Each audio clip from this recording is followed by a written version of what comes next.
กฤษมันก็จะเป็นมหาลัยอะไรประมาณนี้ที่ออกฟอร์ดก็คล้ายๆกันนะคะนี้เดี๋ยวเรามาดูป้ายกันนะคะ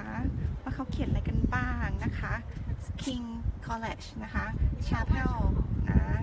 ว่าวันอาทิตย์มีอะไรบ้างนะก็มีเนาะทีนี้สวยงามสวยมากเลยนะคะของจริงเหมือนในรูปเลยนะคะอันนี้ของจริงเนาะถ้ายุ้ยหันกล้องนะ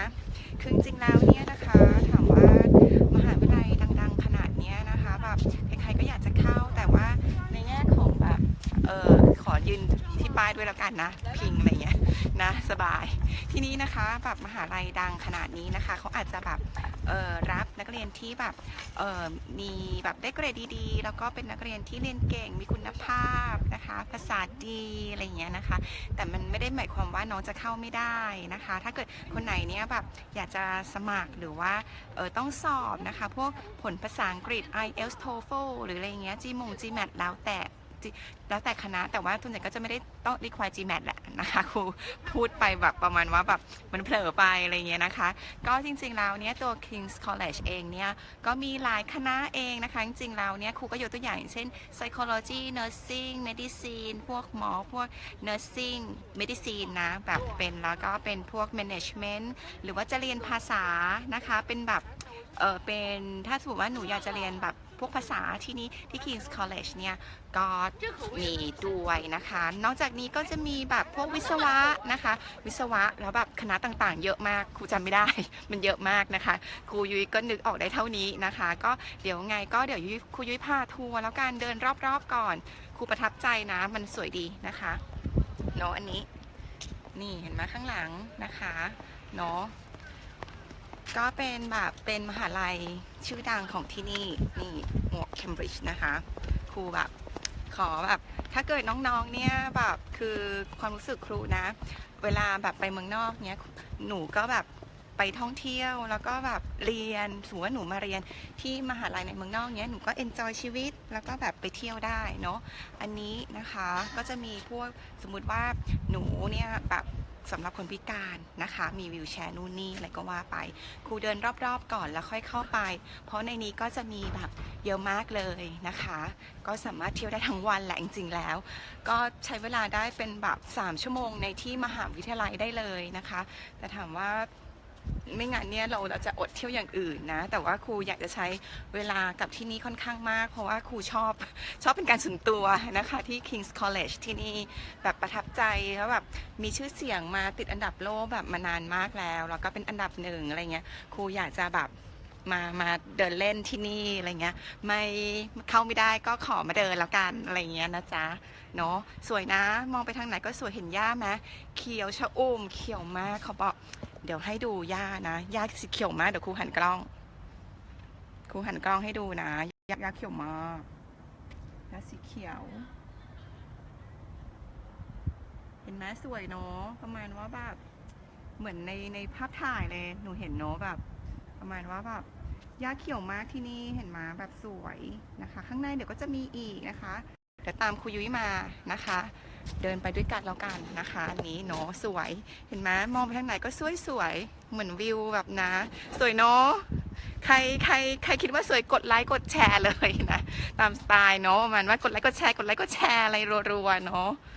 ก็โน้ตตึกแบบสวยอะมีความสุขอะไรอย่างเงี้ยเวลามามหาลัยเหมือนครูเป็นคนโรคจิตไงไม่รู้เนาะ ก็แบบชอบแบบเวลาไปมหาลัยอะไรอย่างเงี้ยก็แบบถ่ายวิดีโอสมัยแรกๆเลยครูไม่ได้ถ่ายวิดีโอจนเหมือนกับแบบลูกศิษย์ครูหรือว่าเลขาครูว่าครูยุ้ยทำไลฟ์สิครูยุ้ยเดินทางบ่อยอย่างน้อยๆเนี่ยน้องๆเนี่ยได้เห็นประสบการณ์ครูที่แบบครูเดินทางเยอะขนาดนี้แล้วก็ไปมหาลัยดังๆติดระดับโลกหรืออะไรอย่างเงี้ยให้ทำไลฟ์ด้วยอันนี้เขาเป็นรีโนเวชั่นนะด้านหลังเขาก็แบบรักษาวัฒนธรรมเขาเรียกอะไรสภาพแล้วกันให้มันแบบมันคงทนแล้วก็แบบเหมือนเดิมอะไรอย่างเงี้ยนะเห็นไหมชิลสวยเนาะชอบมากอากาศดีมากครูใส่เสื้อแบบตอนนี้ไม่ได้หนาวนะก็ประมาณ20 กว่าองศานะครูว่าประมาณนี้เหมือนอยู่ในห้องแอร์เดินเย็นๆชิลๆอะไรเงี้ยตึกนะคะตึกเห็นไหมโบราณเนาะเขาอนุรักษ์นะ เดี๋ยวค่อยเข้าไปเดินข้างในแล้วกันเดินรอบนอกก่อนนะครูชอบแบบเดินเนี้ยนะตึกเห็นไหมแบบเหมือนในหนังอะไรเงี้ยมีต้นต้นไม้ขึ้นอะไรอย่างเงี้ยตามตึกเนาะนึกถึงในหนังแล้วกันสะพานอะไรเงี้ยเคยเห็นแบบสะพานในที่ King's College ใช่ไหมที่เขาถ่ายกันอะไรเงี้ยเดี๋ยวครูก็จะพาไปให้ดูด้วยแล้วที่สำคัญนะแบบเขาเรียกอะไรมีเรือใช่ไหมที่ King's College มีเรือพายผ่านเดี๋ยวแป๊บนึงนะเดี๋ยวครูหาก่อนนะครูไม่อยากซื้อทัวร์แหละครูชอบไปหนุนไปไหนเองยกเว้นแบบมันบังคับที่จะต้องจ่ายค่าเข้าเงี้ยครูถึงจะเข้าแต่ถามว่าแบบแบบออกประหยัดอะไรเงี้ยนะคะจริงๆแล้วมันก็เอนจอยได้โดยที่ไม่ต้องเสียตังค์เยอะแยะนะคะแล้วก็เดี๋ยวมาถึงแล้วในแม่น้ำที่อยู่ใน King's College นะคะที่แบบป๊อปปูล่าสวยเนาะแบบวิวตรงนี้นะโอเคเดี๋ยวดูกันนะคะเดี๋ยวครูหันกล้องนะแป๊บนึงครูเห็นไหมข้างหลังเขามาเที่ยวกันเนาะครูหันกล้องนะคะเห็นไหมสะพานที่แบบ King's College ที่แบบเห็นใช่ไหมที่อยู่ในถ่ายภาพนู่นนี่นะนี่ก็แบบนักเรียนเมื่อกี้กลุ่มเมื่อกี้นึกออกไหมที่อยู่ข้างหน้าประตูที่ครูไลฟ์เขามานั่งเรือเที่ยวมหาลัยกันครูก็ว่าดีนะแบบคือปลูกฝังให้เด็กเนี่ยรักการเรียนแล้วก็แบบเหมือนกับแบบให้เข้ามหาลัยท็อปของโลกได้อะไรเงี้ยเด็กกลุ่มเมื่อกี้เขาตั้งกี่ลำทั้งหมด5 ลำนะคะเด็กเยอะที่เดียวก็เด็กพามากันก็มีครูทั้งหมดเนี่ย5 คนนะคะ4 ลำไม่ใช่5 ลำ4 ลำนะคะเห็นไหมทั้งหมดครูพามาก็เยอะอยู่เลยนะ2 4 6 8 10 2 4 6ประมาณก็70 คนได้โอ้ธรรมชาติมากเลยมีป่งมีเป็ดมีมีน้ำบินกันลงมานะคะอันนี้สวยเนาะอันนี้สวยนะครูยังชอบเลยนะอันนี้เห็นไหมเขาก็จะมีนักท่องเที่ยวการนั่งเรือต้องเสียตังค์นะครูแบบรู้สึกว่ามันเสียเวลาไงเพราะว่าครูมีเวลาน้อยครูเดินแล้วก็เอนจอยบรรยากาศดีกว่าแล้วก็เสียเฉพาะค่าเข้าประมาณก็คือ9 ปอนด์ก็ตกประมาณ360 บาท300 กว่าบาทนะคะประมาณนี้นะแล้วก็ที่ King's College เองเนี่ยนะคะเขาเดี๋ยวครูนี่เห็นไหมกลุ่มเด็กนักเรียนเขาปลูกฝังว่าแบบเข้ามหาลัยดังนู่นนี่เห็นไหมคือ King's College เองเนี่ยเขาตั้งมารู้สึกว่าจะ500หรือว่า600 ปีครูจำไม่ได้ประมาณนี้นะก็แบบเดี๋ยวครูขอหันกล้องแล้วกันเห็นไหมนะเดี๋ยวครูขอหันกล้องเดี๋ยวเรามาคุยกันแล้วกันเดี๋ยวเราเดินกันต่อนะคะเดี๋ยวเรามาดูฝั่งนี้ก็เหมือนกันนะคะนี่เห็นไหมมหาวิทยาลัยสวยมากชอบครูอยากให้หลานครูเรียนที่เนี่ยเข้าได้เปล่าเห็นไหมสวยเนาะสวยมากๆสวยมากเนาะมันธรรมชาติเนาะ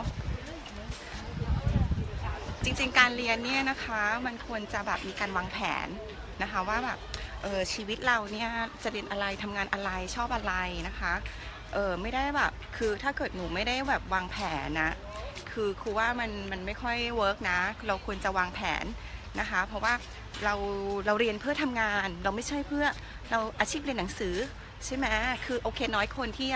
จะเป็น professor หรือเป็นอาจารย์นะคะแต่โดยส่วนใหญ่เนี่ยเรียนแล้วก็มาทำงานบริษัทหรือว่ารับราชการหรือว่าตั้งบริษัทเป็นของตัวเองเพราะฉะนั้นเนี่ยการวางแผนการเรียนเนี่ยสำคัญมากเลยนะคะอันนี้ครูขอแบบคือจริงๆแล้วครูก็เหมือนแบบ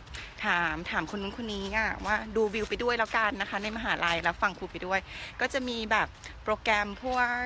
กเป็นแบบพวกค้นหาตัวเองนะคะพวกอะไรพวกคนดังๆเนี่ยเขาจะทำวิจัยนะคะอันนี้จะเป็นบรรยากาศในมหาลัยนะมันเดินไกลมากเลยครูขอข้ามไปได้ไหมกลับไปตรงนี้ดีกว่านะคะตรงนี้มันอ้อมเยอะมากแคมปัสนี้มันก็ถามก็ไม่ได้ใหญ่มากแต่ก็ใหญ่เหมือนกันนะมันเดินอ้อมไปตรงนู้นครูว่าครูเดินแบบนี้แล้วไปอีกตึกหนึ่งดีกว่ามันจะสวยกว่าเดี๋ยวพาไปดูนะคะมันจะมีแบบเป็นนักจิตวิทยาที่แบบพวกจอห์นฮอลแลนด์อะไรเงี้ยที่เขาแบบเป็นนักจิตวิทยาที่เขาแบบทำโปรแกรมแบบพวกจิตวิทยาค้นหาศักยภาพตัวเองว่าตัวเองควรจะเรียนอะไรหรือว่าเหมาะสมกับอะไรเงี้ยครูยุ้ยก็จริงๆแล้วก็ ได้ความรู้มาจากอาจารย์ด็อกเตอร์ต่างๆนะคะแล้วก็แบบค้นหาตัวเองยังไงจะเรียนอะไรนี่คือสาเหตุว่าทำไมครูอยากจะทำพวกแบบการศึกษานะคะแล้วก็ค้นหาตัวเองแล้วก็อยากจะเรียนอะไร